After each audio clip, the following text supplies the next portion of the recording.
Bueno, le damos la bienvenida al biministro Álvaro García de Economía y Energía. ¿Cómo está, ministro? ¿Puedo decir ministro? Porque esto de biministro me sale raro. Un poquito raro. Sí. Muy bien, Cecilia, un gusto estar contigo. Vamos a avanzar rápidamente porque hay muchos temas para conversar con usted. Vamos a comenzar por lo práctico, que es el cuarto subsidio que hay que empezar a postular ahora mismo.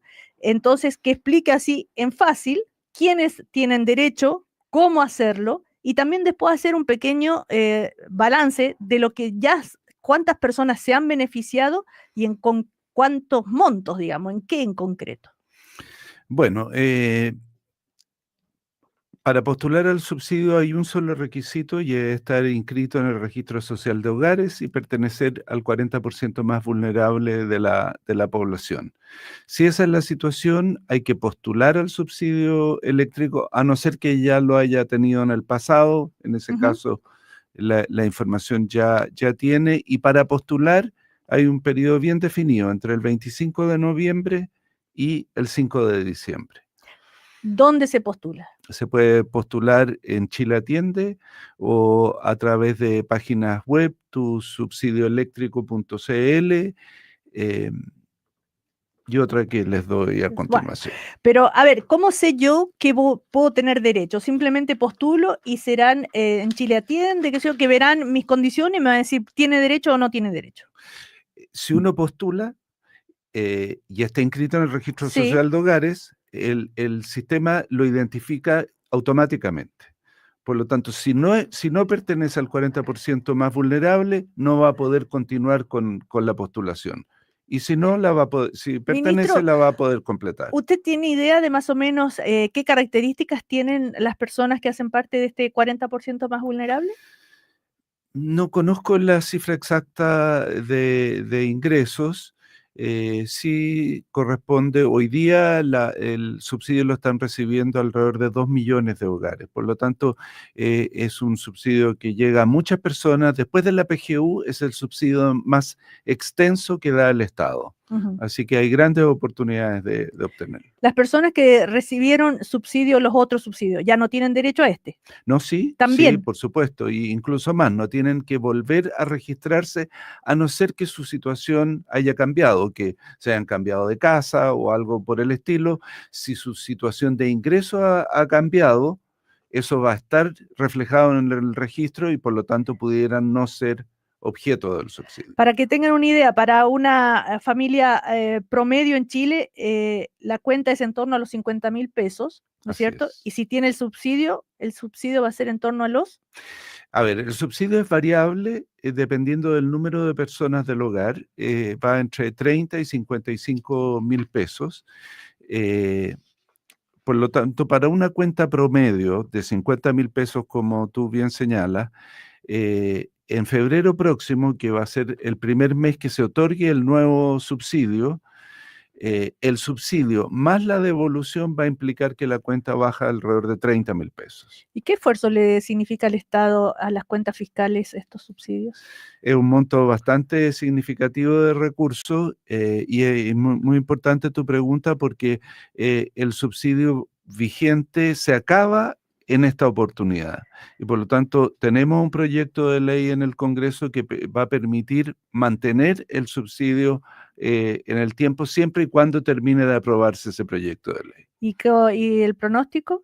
Yo espero que se apruebe. Hemos tenido una agenda legislativa muy recargada, pero fue aprobado en la Cámara de Diputados, resta el trámite en el Senado. ¿Y por qué es necesario que se extienda este subsidio? Porque la vez que cuando se legisló para crear el subsidio, se legisló por un periodo de tiempo determinado que vence el año 26. Pero ¿por qué se hace necesario que siga? Que siga el subsidio, porque por mucho tiempo, hasta el año 35, vamos a estar pagando el costo del congelamiento de las tarifas. El hecho de que por 4 años nos subieron las tarifas implicó que todos los chilenos y chilenas fuimos asumiendo una deuda que ahora estamos pagando y nos damos cuenta cuando recibimos las cuentas de la luz. Las cuentas de la luz subieron aproximadamente un 80%, producto de ese pago de la deuda. El año 28 va a empezar a disminuir ese pago. Por lo tanto, nuestra expectativa es que por lo menos hasta esa fecha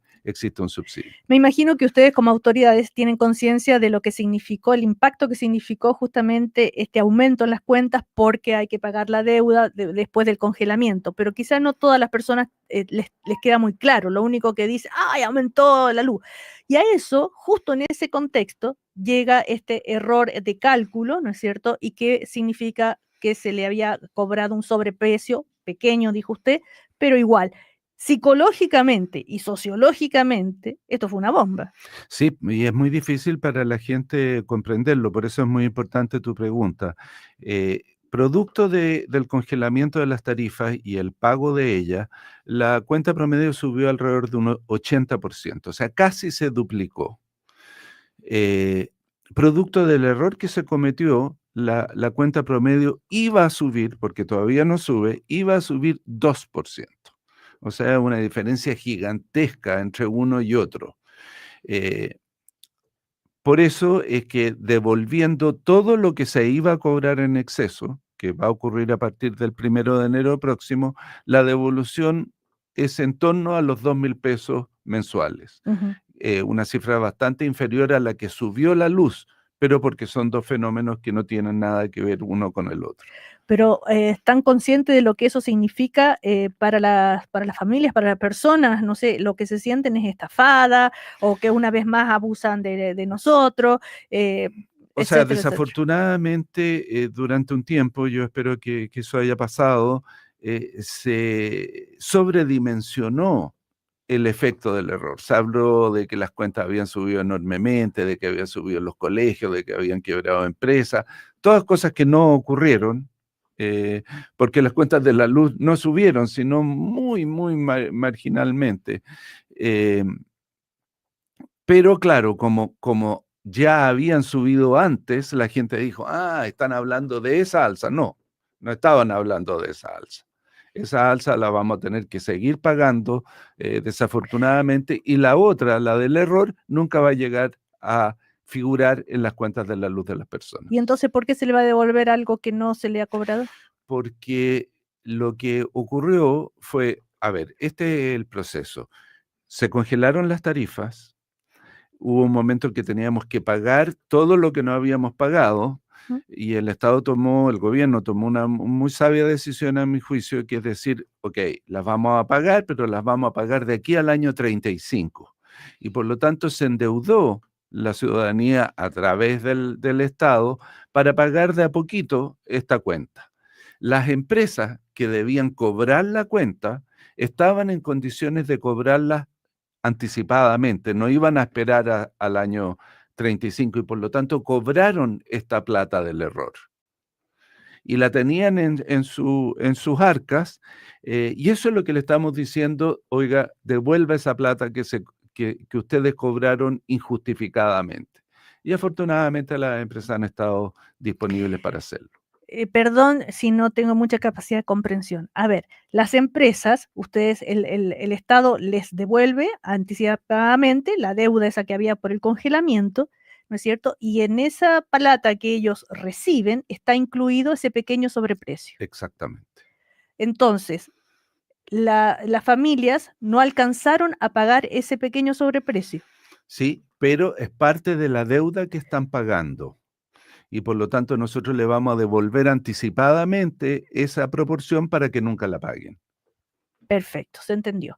Entonces, eso va a ser a partir de enero. Del 1 de enero. Ahora, ayer la ministra vocera de gobierno dijo que el gobierno está dispuesto a ponerle urgencia a un proyecto de ley corta para que se pague de todo junto, no en pequeñas partes, y ahora mismo, o en enero. Pero que hay varios proyectos, parece que en el Parlamento que se tendrían que fusionar. Efectivamente, esto es algo que nosotros hemos señalado desde hace mucho tiempo, que estamos disponibles para legislar, pero que también estamos muy conscientes de que los tiempos son muy acotados. Y por lo tanto, junto con manifestar esa disposición, hemos dicho, vamos a seguir el camino seguro, que es el único que hoy la ley nos permite, que es incluirlo en el próximo decreto tarifario para que se devuelva a partir del 1 de enero, camino que hemos recorrido.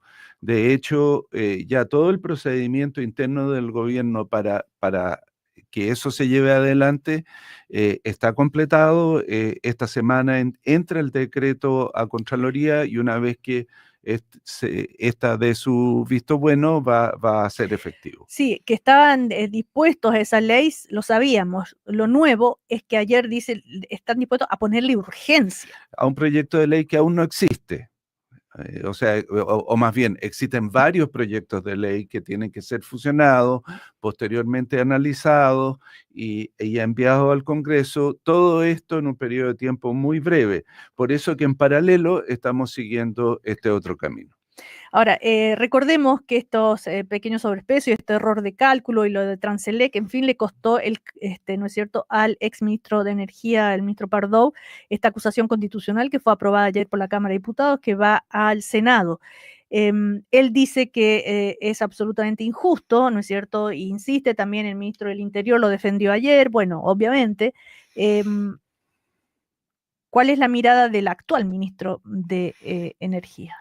Bueno, yo coincido con lo que ha señalado tanto el ministro Pardo como el ministro del Interior, en el sentido de que el ministro Pardo ya pagó por su responsabilidad política, no tenía una responsabilidad técnica y por eso es que se sacó al director de la Comisión Nacional de Energía, donde reside la responsabilidad técnica, y esa, a mi juicio, es una incongruencia de la acusación de que está siendo objeto. Pero además de injusto, a mí me parece que la atención del Congreso debía estar puesta en otras cosas, entre ellos en lo que recién conversábamos.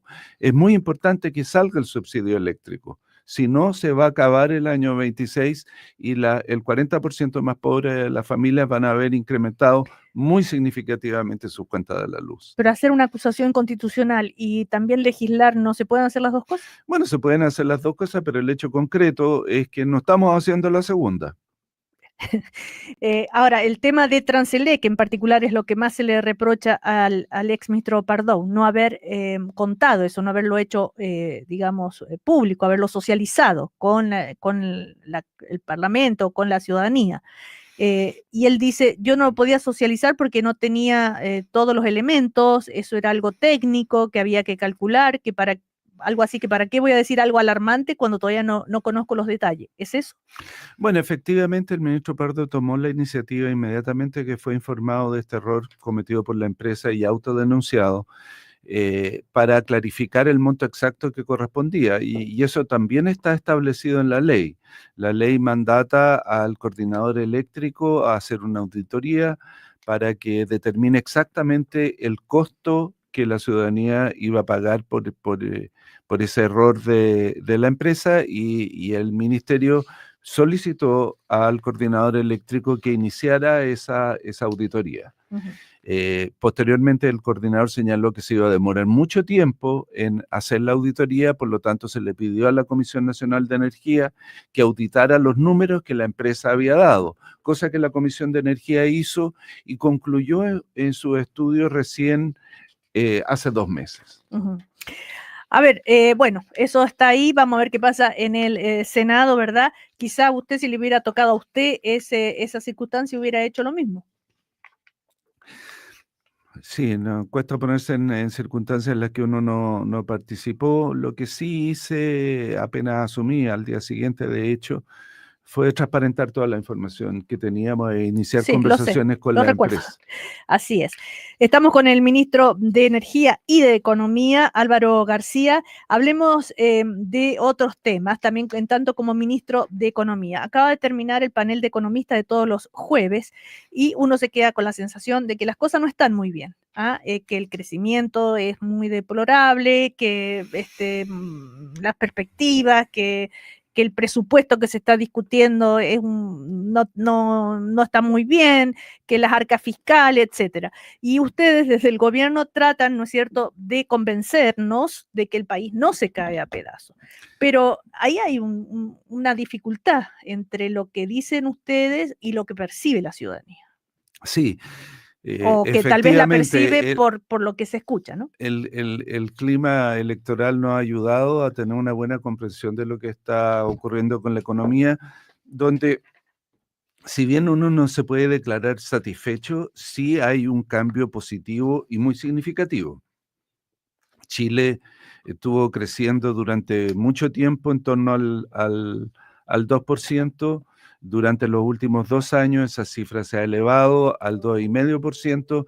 La última cifra que dio el Banco Central para el crecimiento anualizado es de 2,9%, por lo tanto ya acercándose al 3%, que es un cambio bastante significativo. Todavía nos gustaría crecer más rápido, pero ya estamos llegando a los niveles posibles para Chile. De hecho, los estamos excediendo. El Banco Central ha estimado que el crecimiento potencial, lo máximo que puede crecer la economía chilena en sus actuales condiciones es 2% y vamos a crecer casi 3%, entre 2,5 y 3%. ¿Y por qué es positivo el escenario? Porque estamos levantando ese techo del Banco Central. ¿Cómo lo levantamos? Aumentando la productividad y la inversión. Esos son los únicos dos factores que permiten a una economía crecer de manera permanente. El Banco Central anunció hace pocos días que la inversión anualizada creció en un 10%, la cartera de proyectos de inversión para los próximos 5 años creció un poco menos de 30%. Por lo tanto, se han ya generado las condiciones para que la economía chilena crezca más rápido en los próximos años y está creciendo más rápido este año. Y eso, por supuesto, se manifiesta en lo que a la gente le preocupa, que es el empleo y los salarios. El empleo formal, el que paga bien, ha crecido muy significativamente este año, 150.000 nuevos puestos de trabajo. Ha decrecido el empleo informal, que no tiene condiciones de seguridad para las personas, y los salarios reales también han crecido de manera muy significativa. Yo creo que la ciudadanía poco a poco está sintiendo esta nueva situación, y se aprecia en las encuestas, donde cuando se le pregunta a las familias cómo va a ser el próximo año, dice, para ustedes va a ser mejor. Como fue este año respecto del año pasado, también fue mejor. No se condice con el país que se cae a pedazos que señalan algunos. Bueno, pero en esta época electoral es más o menos lo que se transmite, ¿no? Y el tema del desempleo es una de los caballos de batalla de uno de los candidatos, sobre todo, ¿no? Que que este gobierno se han perdido tantos puestos de trabajo, y etcétera, etcétera. Entonces cuesta creer. Lo podrán decir, pero no lo pueden fundamentar, porque en este gobierno se han creado 560.000 puestos de trabajo. Una cifra muy difícil Pero la de... cifra del desempleo sigue siendo alta. La cifra de desempleo sigue siendo alta, afortunadamente también está bajando, porque estamos pagando una deuda muy grande de empleo de la pandemia. Recordemos que las tasas de desempleo crecieron mucho, pero por sobre todo lo que pasó fue que las personas frustradas porque no encontraban empleo se retiraron de la fuerza de trabajo. Y esos son los que están volviendo. Entonces se crean muchos puestos de trabajo, pero también hay mucha más gente que quiere trabajar. Y por eso es que la tasa de desempleo se mantiene alta a pesar de una muy rápida generación de puestos de trabajo. Vemos la portada del Diario Financiero. ¿Qué dice? La inflación chilena se apresta a cerrar su quinto año sobre 3%, su periodo más largo desde que se estableció la meta. Sí, pues es una forma de mirar la realidad. La otra forma es decir, cuando asumió este gobierno la tasa de inflación era 14%. Y ahora estamos llegando al un poco más del 3%, es cierto, todavía no llegamos a la meta que postulamos, que es 3%, estamos en 3,5%. De 14 a 3,5%. Uno puede decir, claro, todavía no llegamos a 3, pero pucha que hemos avanzado. Este gobierno va a entregar un país económicamente, las arcas fiscales quebrado, como se dice, para el próximo gobierno. Chile lleva 15 años gastando más de lo que tiene. Y ese es un tremendo problema, como todas las familias lo reconocerán en sus respectivos hogares. Tener esa cantidad de tiempo gastando más de lo que se tiene es imposible de soportar y un gran problema. Por eso que este gobierno señaló al principio, necesitamos más ingresos, porque En todos los gobiernos anteriores se gastó más de lo que se tiene. Bueno, eso se logró solo parcialmente, pero al mismo tiempo que se logró incrementar el ingreso fiscal, se contuvo el gasto fiscal. Este es el gobierno que ha tenido la menor expansión del gasto fiscal de todos los gobiernos anteriores. Se han cuidado muy activamente las arcas fiscales. ¿Se ha resuelto el problema? No, no se ha terminado de resolver. Seguimos avanzando. El presupuesto que se está discutiendo en el Congreso este año tiene el menor déficit fiscal de todos los presupuestos de los últimos años. Pero queda camino por recorrer, es cierto. Pero entonces, sinceramente, desde fuera uno dice, bueno, ¿quién está mintiendo? Bueno, yo creo que el problema son los slogans o titulares que se usan y no las cifras que se ponen por delante. Lo importante y complejo, reconozco para los chilenos, es que miren los números. Miren cuándo se ha reducido más rápidamente la inflación que en este gobierno, cuándo se ha hecho el mayor esfuerzo de reducción del gasto público que en la historia de Chile en este gobierno, cuándo se logró contener el incremento en el endeudamiento del Estado de Chile en este gobierno. Y esos números están disponibles para quien los quiera ver. Sin embargo, por ejemplo, ayer, a propósito de la ley de presupuesto, ¿no es cierto? La oposición advierte que el gobierno deberá negociar ajuste de ingresos y gastos en el Senado antes de votar las partidas. Y para la oposición, el erario fiscal del próximo año está desfinanciado en torno a los 1.500 millones de dólares, por lo que le han solicitado al Ejecutivo un recorte en torno a esa magnitud. Eh, entonces, el tema es, ¿sabe qué? Tráigame la cifra, porque acá usted no me está dando los cálculos exactos, no le creemos a la DIPRES porque se ha equivocado en el pasado, ¿no es cierto? Las cifras, ¿por qué no se terminan de aclarar? Uno desde fuera dice, pero ¿cómo es posible? A ver, las cifras están claras y efectivamente el presupuesto que se ha presentado todavía mantiene un pequeño déficit bajando como lo ha venido haciendo de manera continua. El gobierno ha manifestado su disposición a seguir reduciendo el gasto público. El problema es que la oposición al mismo tiempo que pide que se reduzca el gasto público, pide que se aumente el gasto público. Sí, ha pedido que la glosa republicana se reponga, eso es aumentar el gasto público. Han dicho que hay elementos de salud y de vivienda que tienen que incrementarse, eso es aumentar el gasto público. Entonces, una u otra, uno no puede reducir y aumentar al mismo tiempo. Pero tal vez reducir en otras áreas donde ellos encuentran que está mal Bueno, gastado el recurso. si las identificaran sería extraordinariamente positivo, pero hasta el momento solo se ha dicho reduzcan y aumenten. En todo caso, desde la oposición dice que hay una sobreestimación de los ingresos de 1.000 millones de dólares y una subestimación de gastos por cerca de 500 millones de dólares. A ver, efectivamente en el pasado, no en este gobierno solamente, sino que en todos los gobiernos anteriores hubo una sobreestimación de los ingresos esperados por parte del Estado y por eso este gobierno convocó a una serie de expertos internacionales que modificaran la forma en que se calcula los gastos públicos, cosa que se hizo durante el año pasado y los resultados están a la vista. El año pasado prácticamente no hubo diferencia entre lo que se consideró iba a aumentar el gasto, el ingreso público y lo que efectivamente ocurrió. Esa corrección ya está en marcha. Así y todo, los ingresos públicos todavía son insuficientes para las necesidades de gasto que tenemos y por lo tanto hay que mantener ese esfuerzo de hacer más eficiente el gasto público y reducirlo a no ser que aumente el ingreso, cosa que va a ocurrir automáticamente con las mayores tasas de crecimiento que la economía está teniendo y afortunadamente también con el mayor precio del cobre que hoy día está beneficiando al país. Por lo tanto, tenemos fuerzas que van a ayudar el ingreso fiscal. Pero lo que importa aquí en la discusión presupuestaria en que estamos es que las pedidas sean coherentes. Si uno quiere reducir el gasto público, tiene que identificar dónde lo quiere reducir. Pero eso no es responsabilidad de las autoridades, sí, identificarlo. Y lo ha hecho, y ha hecho propuestas de reducción del gasto público, a lo que la oposición dice, no, no me gusta, hay que aumentar ese gasto. Bueno, si hay que aumentar ese gasto, identifiquen ustedes dónde podemos reducirlo.